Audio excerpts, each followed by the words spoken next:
नमस्कार, आदाब, सत श्री अकाल और खुशामदीद। Very very good evening to all of you people. This is Kumar Amit और आप लोग देख रहे हैं आपका अपना चैनल बीकॉम कॉर्नर। आज का वीडियो बहुत ज्यादा स्पेशल और इंपॉर्टेंट होने वाला है तमाम बीकॉम प्रोग्राम और ओनर्स के सेमेस्टर 2 के स्टूडेंट्स के लिए। उम्मीद करता हूं आप सभी इस वीडियो लेक्चर के दरमियान मेरे साथ आखिरी तक बने रहेंगे। और हाँ, अगर आपको ये वीडियो हेल्पफुल लगता है, कंटेंट यूजफुल लगता है, तो इस वीडियो को लाइक करके अपने तमाम दोस्तों के साथ शेयर जरूर करेंगे। बहरहाल विदाउट वेस्टिंग द टाइम चलिए शुरू करते हैं। माय डियर फ्रेंड्स, आज की वीडियो के अंदर हम लोग जिस सब्जेक्ट को लेकर के चर्चा करने वाले हैं वो आपका एक ऐसा सब्जेक्ट है जो स्पेसिफिकली दिल्ली यूनिवर्सिटी के अंदर आपको सेमेस्टर 2 के अंदर ऑफर किया जाता है। अब चाहे आप बीकॉम प्रोग्राम के स्टूडेंट है, चाहे आप लोग बीकॉम ऑनर्स के स्टूडेंट है, चाहे आपका परस्यूइंग मोड रेगुलर रहा हो, एसओएल रहा हो, या आप एनसी वेब के स्टूडेंट है, तमाम कैटेगरी के अंदर सेमेस्टर 2 के अंदर डिसिप्लिन कैटेगरी के अंदर आपको ये वाला कॉर्पोरेट अकाउंटिंग सब्जेक्ट देखने को मिलता है। और ऐसे में आप सभी के लिए बड़ा जरूरी हो जाता है कॉर्पोरेट अकाउंटिंग के अपडेटेड सिलेबस को अंडरस्टैंड करना। जैसे 2026 के करिकुलम के अकॉर्डिंग आपका सिलेबस क्या रहने वाला है, कितने नंबर का पेपर आएगा, क्या क्या चीजें पेपर के अंदर बदलने वाली हैं, एग्जैक्टली किताब कौन सी यूज करनी है, फ्री स्टडी मटेरियल कहां से मिलेगा, नोट्स आप लोग कहां से डाउनलोड कर सकते हैं, पीडीएफ आपको कहां से मिल जाएगा, 2026 की university exam oriented free classes आपको एक जगह पे कहां पे मिलेंगी। तमाम मुद्दों पर मैं इत्मीनान से आप सभी के साथ इस वीडियो लेक्चर के दरमियान चर्चा करने वाला हूं। उम्मीद करता हूं आप सभी इस वीडियो लेक्चर के दरमियान मेरे साथ अंत तक बने रहेंगे और जो जो बातें मैं आप सभी के साथ शेयर करने वाला हूं उनको बड़ा गौर से, ध्यान से अपने जहन में उतार लेंगे। बहरहाल ज्यादा बातें ना करते हुए बढ़ते हैं और कुछ बुनियादी बातों को समझने की कोशिश करते हैं। देखिए माय डियर फ्रेंड्स, हम लोग अपने इस सब्जेक्ट को अंडरस्टैंड करें उससे पहले कुछ बुनियादी बातें हैं जो हम लोग जान लेते हैं। अगर आप लोग अपने सेमेस्टर 2 की बात करते हैं और सेमेस्टर 2 के अंदर अगर आप लोग माय डियर फ्रेंड्स ध्यान से देखेंगे तो डीएससी कैटेगरी को अगर आप लोग लेके चलते हैं, डीएससी माने जो भी आपके डिसिप्लिन स्पेसिफिक कोर सब्जेक्ट होते हैं उनको लेकर के मैं चल रहा हूं। तो डीएससी के अंदर आपको अब की बार 3 सब्जेक्ट मिलने वाले हैं, just like the first semester. सबसे पहला जो आपका सब्जेक्ट रहेगा उसको आप लोग एचआरएम के नाम से जानते हैं। दूसरा सब्जेक्ट माय डियर फ्रेंड्स आपका कंपनी लॉ रहने वाला है। अब ध्यान से समझिएगा, काफी आसान चीजें हैं, वैसे तो कोई ज्यादा डिफिकल्ट टास्क नहीं रहने वाला है।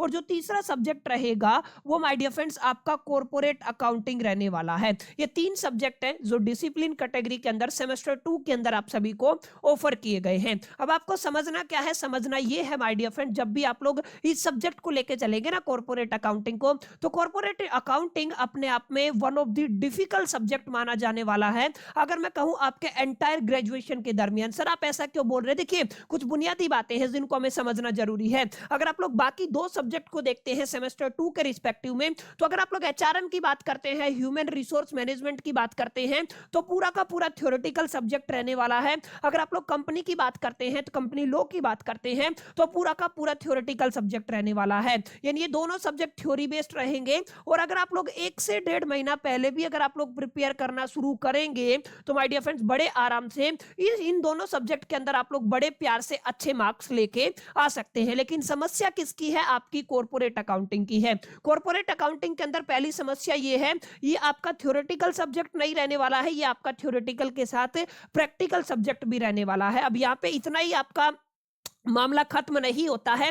एक और बड़ी समस्या इसके साथ ये है, आपका जो सिलेबस है ना वो बहुत ज्यादा रहने वाला है अकॉर्डिंग टू मी। एंड जो हम लोग जिस करिकुलम को यूज करते हैं, जिस किताब को यूज करते हैं, उसके अकॉर्डिंग आप लोग मोटा मोटा पकड़ सकते हैं यहाँ पे 25 से लेके 28 चैप्टर बनते हैं। डिपेंड करता है आप किस पब्लिकेशन का किताब यूज करते हैं। तो सबसे बड़ा चैलेंज क्या है कि ये आपका थ्योरेटिकल के साथ प्रैक्टिकल चैप्टर रहने वाला है, तो लॉट ऑफ द न्यूमेरिकल्स हमें प्रैक्टिस करनी पड़ेगी। सबसे बड़ी समस्या है ये। और इतनी सारी न्यूमेरिकल हमें प्रैक्टिस करनी है। इसके साथ second disadvantage my dear friends हमें क्या मिल रहा है कि सर ये आपका वन ऑफ द लार्जेस्ट या जिस ऐसा सब्जेक्ट है जिसके अंदर आपको मैक्सिमम सिलेबस देखने को मिलेगा, नंबर ऑफ चैप्टर्स ज्यादा मिलेंगे। तो ऐसे में माय डियर फ्रेंड्स हम सब के लिए ये बड़ा जरूरी हो जाता है कि हम इस चीज को पहले से अंडरस्टैंड करके चले कि हमें इस सब्जेक्ट को इनिशियल फेज से प्रिपेयर करना शुरू कर देना है। यानी अगर आप लोग कंपनी लॉ और एचआरएम की बात करते हैं तो उसको 1-1.5 महीना पहले भी पढ़ना शुरू करेंगे तो काम चल जाएगा। लेकिन कॉर्पोरेट अकाउंटिंग को आपको इनिशियल फेज से शुरू करना है, अभी से जब आपके एग्जामिनेशन कंप्लीट हो जाएंगे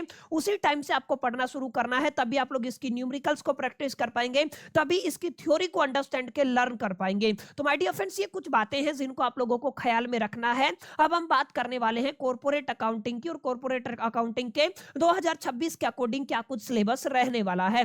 जैसा कि आप सभी जानते हैं, जो आपका कॉर्पोरेट अकाउंटिंग है वो अपने आप में डिसिप्लिन कैटेगरी का सब्जेक्ट है। जो रिटन एग्जामिनेशन है वो 90 नंबर का रहेगा, और 90 नंबर के रिटन एग्जामिनेशन के अंदर आपको 5 यूनिट के अंदर आपका एंटायर सिलेबस ब्रेक डाउन किया गया है, और यहाँ पे कोई आपको यूनिफॉर्म डिस्ट्रीब्यूशन या यूनिफॉर्म वेटेज मार्क्स का देखने को नहीं मिलेगा। यानी कि जो 5 यूनिट है, सबसे पहले समझिए 5 यूनिट का टाइटल क्या है। जैसे अगर आप लोग पहली यूनिट की बात करते हैं, पहली यूनिट के अंदर हमें पढ़ना है accounting for share capital and debenture को, जो आपके फाइनल एग्जामिनेशन के अंदर 15% तक कंट्रीब्यूट करने वाली है।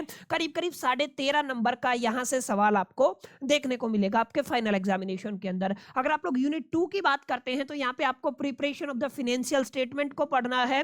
और अगर आप लोग यहाँ पे बात करते हैं वेटेज की, तो सबसे लॉन्गेस्ट यूनिट रहेगी आपके एंटायर सिलेबस के दरमियान, 25% आपके पेपर के अंदर कंट्रीब्यूट करने वाली है। 22-23 नंबर का सवाल हर बार यहां से पूछा जाता है। अगर आप लोग से आप पहले बात करते हैं तीसरी यूनिट की, तो valuation of the intangible asset and share को हमें पढ़ना है। 20% कंट्रीब्यूट करेगा, 18 नंबर का सवाल यहां से आएगा। यूनिट नंबर 4 है amalgamation and the internal reconstruction companies, ठीक है ना, ये भी आपका 20% कंट्रीब्यूट करेगी, 18 नंबर का सवाल यहां से देखने को मिलेगा। और यूनिट नंबर 5 के अंदर कॉर्पोरेट फाइनेंसिंग रिपोर्ट आपको तैयार करना समझना है, 20% कंट्रीब्यूट करेगी, यानी कि 18 नंबर का सवाल यहां से देखने को मिलेगा। यानी कि एंटायर सिलेबस को 5 यूनिट के अंदर ब्रेक डाउन किया गया है। पहला यूनिट सबसे छोटा यूनिट है, दूसरा यूनिट सबसे बड़ा यूनिट है, इसके अलावा यूनिट 2, यूनिट 3 और यूनिट 3, 4 और 5, ये 3 ऐसी यूनिट है जो इक्वल वेटेज आपके फाइनल एग्जामिनेशन के अंदर रखने वाली है। अगर आप लोग बात करते हैं सर चैप्टर कितने रहेंगे, तो मैंने बता दिया 25 से 28 चैप्टर बनते हैं। अपडेटेड सिलेबस की अगर आप लोग बात करते हैं, ये यूनिट 1 है, और यूनिट 1 के अंदर ये सारी चीजें आपको पढ़नी है। जैसे टाइप ऑफ शेयर को आपको पढ़ना है, ईसोप करके आपका एक अलग से चैप्टर बनने वाला है, ठीक है ना। इसके बाद आपको इशूइंग का राइट्स बोनस शेयर आपको पढ़ना है, इसके अलावा आपको रिडम्पशन पढ़ना है, ये अलग अलग चैप्टर से बाईबैक आपको पढ़ना है, डिबेंचर आपको पढ़ना है। इस तरीके से my dear friends multiple chapter बनने वाले हैं। ये अपडेटेड सिलेबस है, या तो आप लोग इसका स्क्रीनशॉट ले लेंगे, या तो इस पीडीएफ को मैं अपने टेलीग्राम चैनल और व्हाट्सएप कम्युनिटी के ऊपर शेयर करा दूंगा, आप लोग वहां से जाकर के डायरेक्टली इसको डाउनलोड कर सकते हैं। ऐसे ही अगर आप लोग यूनिट 2 की बात करते हैं, तो ये आपका यूनिट 2 का आपका सिलेबस रहने वाला है। ऐसे ही आप लोग सारे यूनिट्स का एक बार सिलेबस देख लीजिए। ये यूनिट 3 का सिलेबस रहेगा, ये यूनिट 4 का सिलेबस रहेगा, ये यूनिट 5 का सिलेबस रहेगा। पांचों यूनिट के अंदर ये सारा टॉपिक्स है, ये सारे चैप्टर्स है जो हमें करने हैं, और इन्हीं के बिहा पे जो आपका 90 मार्क्स का फाइनल एग्जामिनेशन है वो कंडक्ट होने वाला है। इस बात को अपने ख्याल में, अपने जहन में आपको पहले से रखना है। उम्मीद करता हूं माय डियर फ्रेंड्स आपको एक क्लैरिटी मिला होगा इस सब्जेक्ट को लेकर के, कितनी यूनिट है, यूनिट का टाइटल क्या है, एग्जैक्टली वेटेज कितना रहने वाला है, परसेंटेज वाइज और मार्क्स वाइज भी हम लोगों ने डिस्कशन कर लिया, और हमने डिटेल सिलेबस को भी देख लिया 2026 के अकॉर्डिंग। अब एक बड़ा सवाल माय डियर फ्रेंड्स आपका रहने वाला है, सर ये सारी बातें ठीक से, अगर कोई बच्चा बुक्स खरीदना चाहता है, देखिए माय डियर फ्रेंड्स, जो बच्चा बुक्स खरीदना चाहता है तो सर कौन सी किताब हमें खरीदनी चाहिए दिल्ली यूनिवर्सिटी के करिकुलम के अकॉर्डिंग। देखिए अगर आप लोग किताब नहीं खरीदना चाहते हैं, अगर आप लोग चाहते हैं कि आपको कोई फ्री रिसोर्स मिल जाए, तो ये बातें मैं आपको वीडियो के अंत में बताऊंगा, बीच में कहीं पे आपको मिल जाएगा, मैं सारे मुद्दे पर चर्चा करूंगा। लेकिन जो बच्चे किताब खरीदना चाहते हैं ना, तो माय डियर फ्रेंड्स मैं आपको 2 बुक सजेस्ट करने वाला हूं, जिनका बाइंग लिंक अगर हमें मिलता है तो वो भी मैं आपको अवेलेबल करा दूंगा। इन 2 किताब में से माय डियर फ्रेंड्स आप लोग किसी भी किताब की तरफ जा सकते हैं। जैसे पहला बड़ा नाम माय डियर फ्रेंड्स आपका जे.आर. मोंगा का है, आप सभी ने इसके बारे में पहले भी सुना होगा। जे.आर. मोंगा की फाइनेंशियल अकाउंटिंग की किताब सेमेस्टर 1 के अंदर आप सभी ने पढ़ी होगी, ये वाली वो किताब है जो आपको पढ़नी है। जे.आर. मोंगा की किताब रहने वाली है, इस किताब को आप लोग डेफिनेटली कंसीडर कर सकते हैं, खरीद सकते हैं।